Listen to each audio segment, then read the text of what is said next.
Look, all I'm saying is second time Trump version 2.0 is perceived as very normal. Trump version 2.0 is no longer weird, odd, unique, an aberration.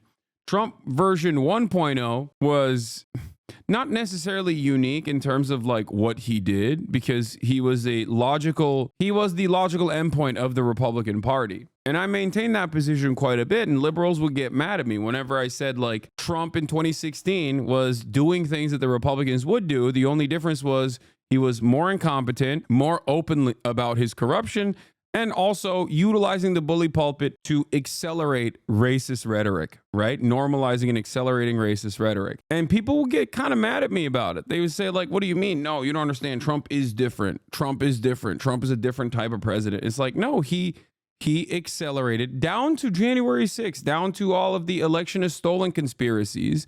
Donald Trump's attitude was not different than the rest of the Republican Party. His communication was different than the rest of the Republican Party. And I used to point to the likes of Paul Ryan. Donald Trump, on the other hand, took away the dog whistles and basically went full tilt with it. And it was like he cast aside the civility and the aesthetics of civility.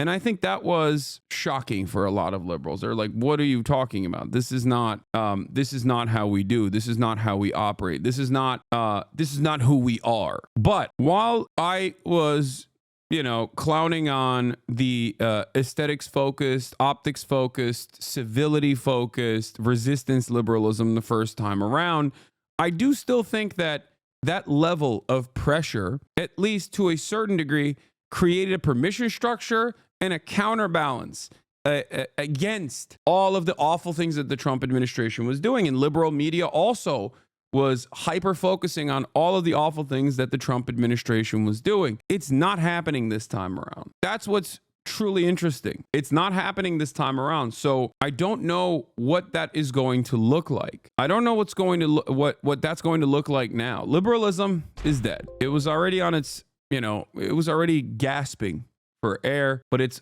officially, I think, dead. And what comes next, unfortunately for everyone, is obviously fascism. They have capital accumulation.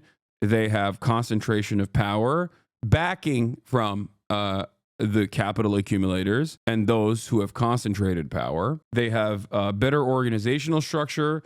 They have better entry points into institutional control. And very clearly, that is the new game in town. So we'll see what happens next. But as you look at all of these like wealthy aristocrats and politicians smiling and dining together, when you look at our elites enjoying the show, just remember that this is in some ways going to be the expected outcome. This was always going to happen, but Donald Trump, I suspect, will accelerate America's demise even more. Times. The caveat here is everything does appear to be fluid, but Catherine is reporting there is a very good chance this will be far more sweeping in nature. But Dan, you're always so good at just helping us understand the difference between an actual pardon and a commutation, and they're two very different things here. Very different. A pardon basically means you're erasing any conviction. Okay, they're talking about Brandon's last second pardons. CNN, while pointing out all the tech billionaires and CEOs, President Trump's inauguration just glosses over the millions said billionaires and CEOs funneled to Trump, and instead treating it as a branding and aesthetics exercise. And then just scattered throughout are these tech CEOs. Yeah. I mean, the exclusivity of this room is incredible. I mean, there are governors and high-level elected officials who are in the overflow. Like, if you're a Republican today and you're watching me right now, or you're watching CNN, you go, what's the problem? Every other previous Democratic administration has enjoyed all of this glazing from our tech overlords. Why is it a problem when we finally have that, right? And I think that's a valid perspective to have. And that's what I'm trying to explain, is that the billionaires, no matter who's in charge, do not have your best interest in mind.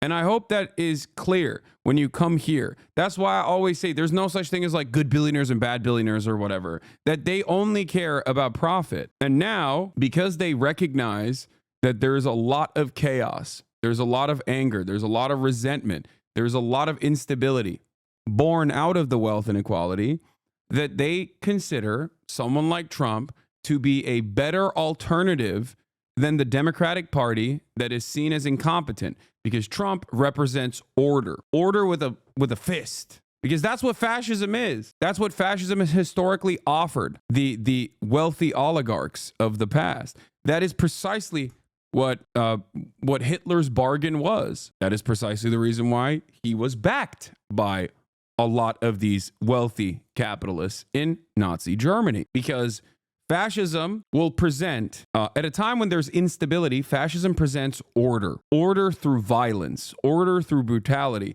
But more importantly than order, fascism does not actually overthrow the pre-existing hierarchy. It maintains it in increasingly more violent ways. That's what happens.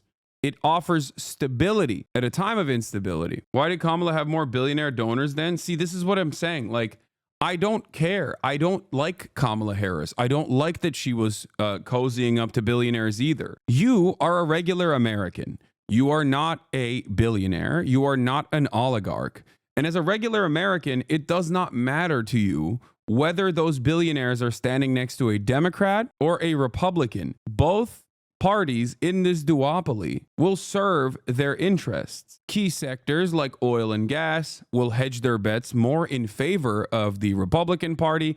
And in the past, tech sector billionaires were oftentimes hedging their bets with the liberal mechanisms of control. Seems like they feel pretty comfortable with both parties. Of course they do, because they are. Because at the end of the day, Democrat or Republican, both parties, with some exceptions, at least on the Democratic side with like the likes of Bernie Sanders or whatever, both parties are there to serve their interests. Both parties are there to manage their profit-seeking attitude. Both parties are there to, do a little bit of deregulation, do a little bit of tax cuts. One more so than the other. That is my point. My point is that both parties under our duopoly serve the interests of capital. What's unique about this situation unfolding in front of us is that this time around, the tech billionaires that have presented themselves as liberals for a very long time are openly saying they're on board with the Republican train now. They're on board the Trump train. They're going choo-choo.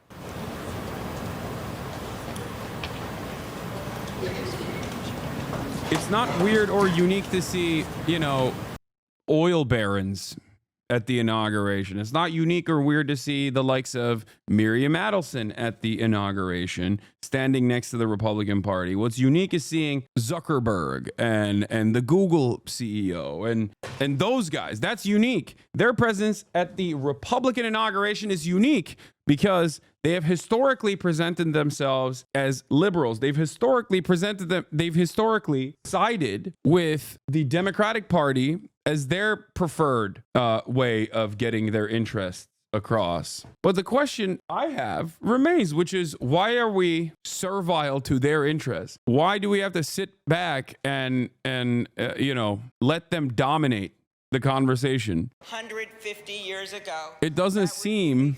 Is that Amy Klobuchar speaking? It doesn't seem like a democracy, does it? House wing of the Capitol was built, and in the midst of the Civil War, Congress dedicated this chamber to host statues chosen by every state. Walking into the hall, we all passed under the arch, holding the marble car of history clock. The statue shows Cleo, the Greek muse of history, holding a book to record events as they happen.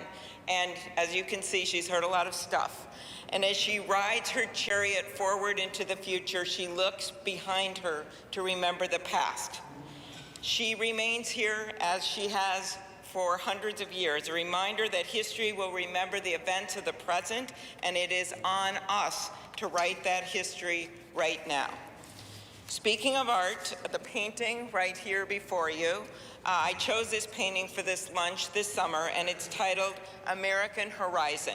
I don't care about this stuff, dude. Oh my God. This stuff is so stupid. More like silly aesthetic focus nonsense. Congressional luncheon time. All right, let's see what the CNN, what the good people over at CNN had to say about all these tech billionaires sitting side by side, standing side by side with the Trump and then just admin, scattered incoming throughout admin. are these tech CEOs. Yeah. I mean, the exclusivity of this room is incredible. I mean, there are governors and high-level elected officials who are in the overflow.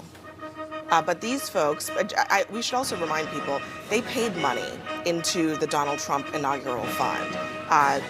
Mark Zuckerberg and Meta, they wrote $1 million checks. And $1 million check, I suppose, gets you in the room where it happens. I agree with you, Abby, but this is about as mutually beneficial as it gets. Because, as I think you said earlier, Donald Trump is the ultimate producer, and he understands branding and marketing and imagery as well as, or better than most.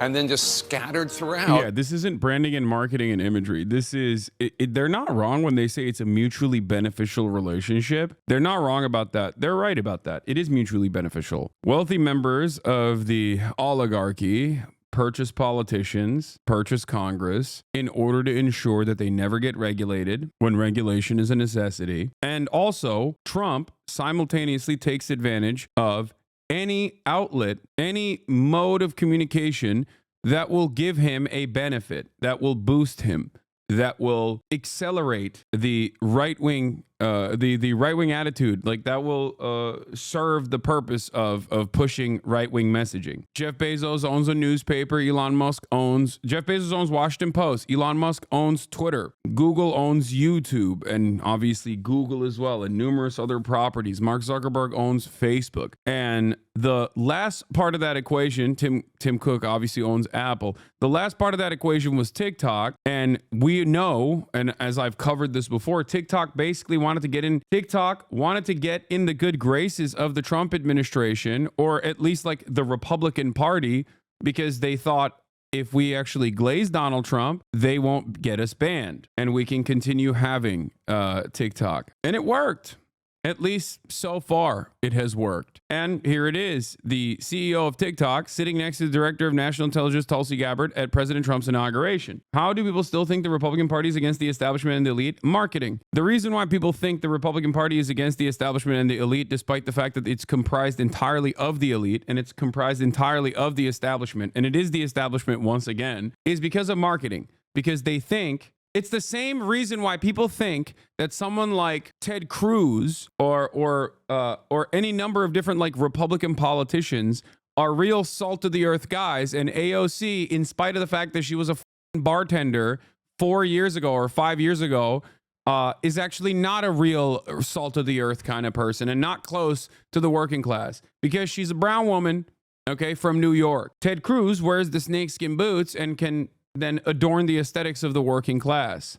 And that's what it is. People respond to that. In the United States of America, because class politics are so muddied, so eviscerated, so thoroughly gutted, that how you look and how you carry yourself and how close you are to being like racist is a better signifier in the eyes of many for being working class, for being of a working class background than being quote unquote woke. Wokeness is identified with elitism. The Democratic Party is identified with HR, management, professional managerial class, at least up until now. And that's it.